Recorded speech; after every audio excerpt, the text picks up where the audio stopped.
साहेब धन्यवाद, आपण आला त्याबद्दल धन्यवाद. मी एक सर्वसामान्य महिला आहे साहेब, शेतकरी वर्गातली. माझं फक्त एवढंच म्हणणं आहे, जर तुमच्या फॉरेस्टमध्ये जर मी कोयता घेऊन झाडं तोडायला जर गेले तर तुम्हाला एका मिनिटात माहित होतं साहेब.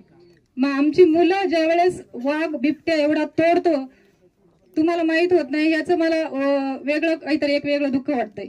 मग मला असं म्हणायचंय की तुमच्या फॉरेस्टमध्ये जर मी येऊन झाडं तोडली तर माझ्यावर गुन्हा दाखल होणार, आरोपी कोण होणार? मी होणार. आणि जर समजा मी तुमच्या फॉरेस्टमधून मुरुम काढला, रात्रीचे 12 वाजता काढला तरी तुम्हाला माहित होतं साहेब. समजा मी ऐकते अशा गोष्टी, मग जर आमची मुलं दिवसा ढवळून येतात तरी तुम्हाला माहित होत नाही, हे मला विशेष वाटतंय असं मला म्हणायचंय. आणि त्याचबरोबर मला हे पण म्हणायचंय साहेब की बिबट्या हा तुमचा प्राणी आहे, कारण आम्ही त्याला काहीच करू शकत नाही. जसं जनावरही आमचे आहेत तसा बिबट्या हा तुमचा प्राणी आहे. तो जंगलातला प्राणी आहे, तो जंगलातच घेऊन जा, तो इथे शेतामध्ये काहीच उपयोगाचा नाहीये. आणि अजून एक मला म्हणायचंय साहेब की जर माझा मुलगा समजा 17 वर्षाचा असेल, 15 वर्षाचा असेल, तो जर रस्त्याने गाडी चालवत असेल, ऍक्सिडेंट जर झालाच तर आरोप कोणावर सिद्ध होतो? त्याच्या वडिलांवर होतो, मुलावर होत नाही. का होत नाही? कारण त्याचं पालकत्व दिलेलं असतं. कायद्याने काहीतरी नियम बनवलेले आहेत की त्या मुलाचा पालकत्व त्याच्या वडिलांनी करायचं असतं. ऍक्सिडेंट जरी मुलाकडून झाला तरी पालकत्व वडिलांना दिलेलं आहे, त्यामुळं गुन्हा हा मुलावर दाखल होतो, वडिलांवर दाखल होतो. मग आता जर बिबट्याने आमची माणसं जर एवढ्या जर हल्ले केले असतील, एवढे जर मारले असतील, एवढे जर बळी घेतले असतील, तर साहेब आरोप कोणावर आहे? आमच्या सर्वसामान्य शेतकऱ्यांवर का बरं गुन्हे दाखल केले? आमची काय चूक? आम्ही न्याय मागण्यासाठी रस्त्यावर उतरलो, कोणीच आमच्याकडे डोकूनही बघत नव्हतं. ज्यावेळेस आमच्या आजीवर हल्ला झाला त्यावेळेस आम्ही दिवसभर तिथं पंचतळ्यावर रस्ता रोको आंदोलन केलं. मग कोण आलं आमच्याकडे पाहायला? मग जर योग्य वेळी जर योग्य जे शासनाने जे दिलेले आहे, खाते निर्माण केलेले आहेत, त्यांनी जर योग्य वेळी आम्हाला जर योग्य दिशा दाखवली, योग्य वेळी जर योग्य निर्णय सांगितला, तर आम्ही कशाला आंदोलन करू सर? आम्हाला आंदोलन करण्याची गरजच काय? 2-2 दिवस आंदोलन केली आणि वरती आमच्या सर्वसामान्य शेतकऱ्यांवर गुन्हे दाखल केले. आमची चूक काय? मला फक्त एकच म्हणायचं, याच्यात आरोपी कोणी एवढंच मला सांगा. मी जसं ऍक्सिडेंटचा विषय सांगितला तसं कायद्याने काही गोष्टी दिलेल्या आहेत ना सगळ्यांना. जसं मुलाकडून ऍक्सिडेंट झाला तर पालकावर गुन्हा दाखल होतो. मग आता इथं कोणावर गुन्हा दाखल करायचा? आमच्यावर. आम्ही न्याय मागितलं म्हणून आम्ही रस्त्यावर कशासाठी उतरलो साहेब? ही 3 महिन्याची मुलगी घेऊन त्या शिवण्याची मम्मी भर पावसात बसली होती. कशासाठी? तर माझ्या मुलीला न्याय मिळावा. ह्या रोहनचे वडील आज 10 दिवस झाले डाय मोगलून रडतात, माझ्या मुलाला न्याय दे म्हणून. त्यांची फक्त एवढीच अपेक्षा की इथून पुढं दुसरं कोणा रोहनवर अशी वेळ येऊ नये म्हणून ते अशी मागणी करतात. बाकी काहीच नाही हो आमचं. आणि सर्वसामान्य शेतकऱ्यांची एवढी काय चुकी म्हणून त्यांच्यावर गुन्हे दाखल करता? म्हणजे भविष्यात जर सर्वसामान्य शेतकऱ्याला काही जर अडचण आली तर आम्ही रस्त्यावर उतरायचंच नाही का? म्हणजे आंदोलन करायचीच नाही का? आम्हाला मार्ग काय सांगा ना तुम्ही. मग जर तुम्हाला अशी खाती निर्माण करून दिलेली आहेत, तुम्ही जर वेळच्या वेळी जागेवर जर उपस्थित राहिले तर आम्हाला आंदोलन करण्याची वेळच काय? मग कायदे जर समोरच्या माणसांसाठी असतात तर आमच्यासाठी कायदा कुठे? मग जर माझ्या मुलाकडून ऍक्सिडेंट झाला तर त्याच्या वडिलांवर आरोप होऊ शकतो, तर जर तुमच्या बिबट्याने जर आमच्या मुलांवर हल्ले केले, त्यांना मारले, कुठे कायदा? आमच्यासाठी कायदा नाहीये का? मग 2-2 दिवस आंदोलन करण्याची गरज नाही ना लागणार सर आम्हाला. मला फक्त एवढंच म्हणायचंय की हा बिबट्या त्याने आमचा श्वास पूर्णपणे बंद केलेला आहे. अंगणात उभं राहणं सुद्धा आमच्यासाठी अवघड झाले. आम्ही एक शेतकरी आहोत, सर्वसामान्य शेतकरी. शेतात जर काम नाही केलं तर करायचं काय? आता इथून पुढे शेतातलीच काम आलेली. बरं, ऊसाच्या कडेला कांदे लागवडी करायच्या, कांदे लागवड उभे राहून कशी करायची? खुरपणी करायची, खुरपणी उभी राहून करायची का? बरं, एकाला 2 माणसं न्यायची. रोहनच्या वडील समोर आहेत, हे एकाला 2 जण गेले होते सर गवत तोडायला. यांच्या समोर बिबट्याने हल्ला केला. यांच्या समोर मुलाचा मान धरली त्या बिबट्याने. त्यांना तुम्ही विचारलं नाही मगाशी? त्यांच्या समोर मान धरली आणि 2 वेळा हिसके दिले. त्या मुलाचे डोळे पांढरे झाले, 2 वेळा त्याच्या तोंडातून रक्ताच्या गुळण्या बाहेर आल्या आणि त्यांच्या समोर त्या मुलाचा जीव गेला. त्यांच्या जीवाला काय वाटत असेल सांगा बरं तुम्ही? मग अशी घटना परत घडू नये म्हणून आम्ही आंदोलन केलं. आमची चूक काय याच्यात सांगा ना मला तुम्ही? आमची चूक होती का काही? मग हे का भविष्यात जर सर्वसामान्य शेतकऱ्याला जर काही जर न्याय मागण्यासाठी काहीच करायचं नाही म्हटल्यावर कसं काय जमणार? तुम्हीच सांगा साहेब. माझं एवढंच म्हणणं आहे. सर्व बंधू भगिनींनो, आज ज्या परिसरात आपण आलो त्यातला रोहन विलास बोंबे याचं 2 नोव्हेंबर रोजी बिबट्याच्या हल्ल्यामध्ये निधन झालं. तत्पूर्वी 12 ऑक्टोबरला शिवन्या बोंबे 5 वर्षाची मुलगी, तिचा त्या ठिकाणी बळी गेला. भागुबाई जाधव वय वर्ष 83 आजीबाई 22 ऑक्टोबरला तिच्यावर हल्ला झाला.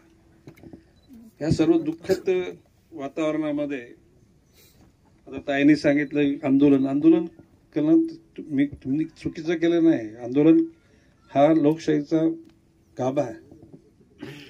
किंबहुना ज्या काय घटना घडल्या, गाड्या झाल्या, हाफिस झालं, मी सांगितलं तक्रारी करायच्याच नाही. जर का भविष्य अशा प्रकारचे जर दुःख झालं नसतं तर लोक प्रक्षुब्ध झाले नसते. आता ह्या अशा वातावरणामध्ये या ठिकाणी उपस्थित असलेले कारखान्याचे चेअरमन देवदत्त निकम, दुसऱ्या कारखान्याचे चेअरमन बाळासाहेब बेंडे, जिल्हा परिषदच्या सदस्य आशाताई बुचके, माजी आमदार पोपटराव गावडे, किशन सेठ उंडे, गणेशजी कवडे, आमचे फॉरेस्टचे अधिकारी जितेंद्र रामगावकर, विवेक हाऊसिंग, प्रशांत खाडे, गोपालराव दाभाडे,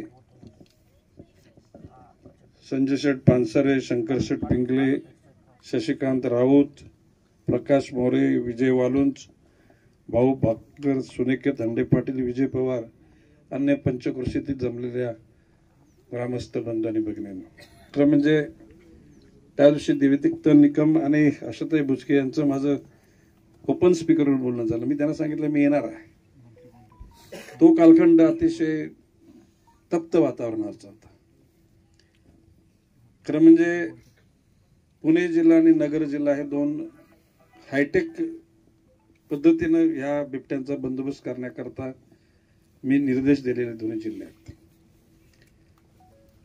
11 कोटी रुपये पुणे जिल्ह्याकरता आणि 11 कोटी रुपये नगर जिल्ह्याकरता.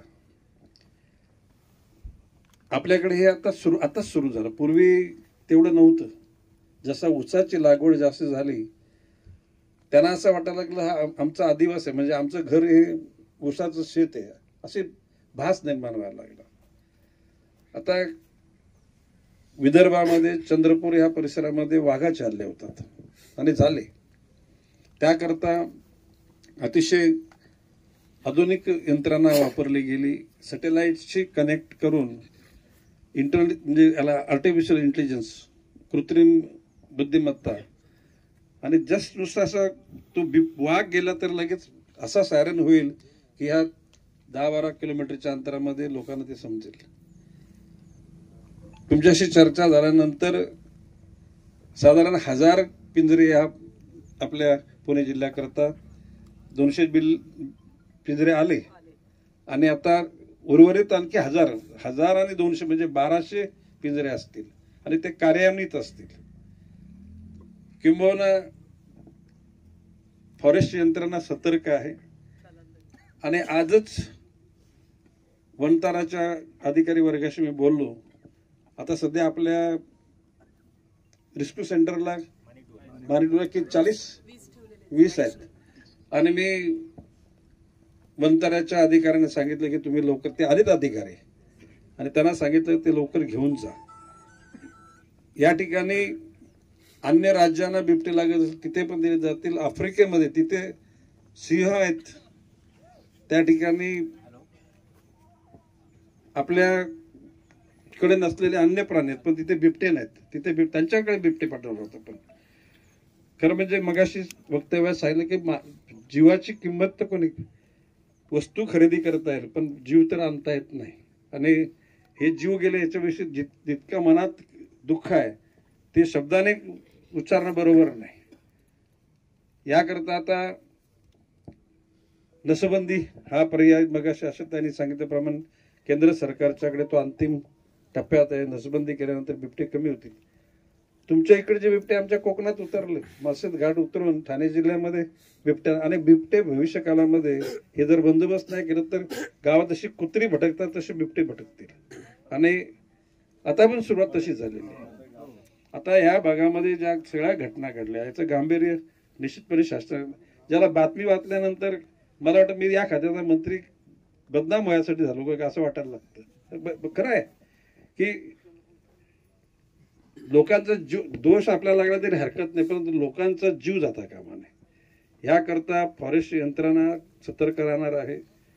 गावागावात वनमित्र केले जातील, त्यांच्या मदतीनं सुद्धा सतर्क राहण्याचा प्रयत्न केला जाईल. आता यांच्या कुटुंबामध्ये कोण करता कोण असेल तर फॉरेस्टच्या नोकरीमध्ये सुद्धा ज्या ज्या घटकात, खरं म्हणजे नोकरी त्याला पर्याय नाही, परंतु त्यातल्या त्यांना थोडासा दिलासा देण्याकरता तो पण प्रयत्न होईल. एकूणच माननीय मुख्यमंत्री देवेंद्र फडणवीस, इथले पालकमंत्री आणि उपमुख्यमंत्री अजितदादा, काल एकनाथजी शिंदे सुद्धा मला नाईक जरा ह्याच्यावर तुम्ही, अजितदादांनी पण विषय कॅबिनेटच्या वेळेला काढला की तुम्ही तुम्ही जरा अधिक सतर्क व्हा. म्हणजे सतर्क झालेली यंत्रणा, लोक सतर्क झालेले आहेत आणि ह्याचा बंदोबस्त करण्याकरता आपल्या सर्वांचं सहकार्य निश्चित लागेल. अधिकारी वर्ग तुमच्याशी संपर्क साधेल. आता याच्या पुढे घटना नको, झालं पुरे झालं. आणि त्याकरता बिबटे तर एखादा महिना नसल्यामुळे परत आपण आपली यंत्रणा परत वीक करू नका, सातत्यानं त्याच्यावर नजर ठेवा. आणि जी चंद्रपूरला जी यंत्रणा वापरलेली आपण आर्टिफिशियल इंटेलिजन्सच्या माध्यमातून, ती पहिल्या टप्प्यात पुणे जिल्ह्याला, दुसऱ्या टप्प्यात नगर जिल्ह्याला, कारण नगर जिल्ह्यामध्ये राधाकृष्ण विखे पाटील मला बोलले की शेतावर त्यांच्या मुलाचा मुलगा आणि मुलीचा मुलगा असं खेळत असताना बिबट्याने झेप घेतली, त्या ठिकाणी मध्ये कुत्रा आला म्हणून त्या कुत्र्यावर त्याने अटॅक केला. अदरवाईज त्या लहान बालकांवर सुद्धा. आता शेवटी मुलगा तो धनिकाचा असो की गरीबाचा असतो, शेवटी प्रत्येकाचा पोटचा गोला प्रत्येकाला प्रिय असतो. या घटनाबद्दल या बॉम्बे कुटुंबामध्ये जे दुःख झाले त्या दुःखांमध्ये सहभागी होण्याकरता मी आलोय. त्यांचं दुःख मंत्री म्हणून आलेलो नाही, एक माणूस म्हणून मी आलेलो आहे. आणि भविष्य काळामध्ये तुमच्यावर असे प्रसंग आणि अशा बैठका घेण्याचं कधी नियोजनच आपल्याला करावं लागू नये अशा प्रकारची आशा व्यक्त करतो. आणि आपण सगळ्यांनी वन खात्याला या बिबट्यांचा बंदोबस्त करण्याकरता सहकार्य करावं. आणि तो गुन्हे ते नावपुरते आहेत, त्यात तुम्ही त्याची चिंता करायची गरज नाही. बाब असे की त्या बिबट्याला तर मारलाच, आपण शूट ॲट साईटच करून टाकला त्याला, तो राहिला का? आता ऍटलिस्ट तो लोकांच्या मनातला राग तरी थोडा त्यातून कमी झाला. आणि ह्याच्या पुढे अशा प्रकारचा बिबट्या जर वाटला ना तर ऑन द स्पॉट त्याला शूट करून टाकायचं. रंभाव करायचे, shoot at the site. Okay, Namaste.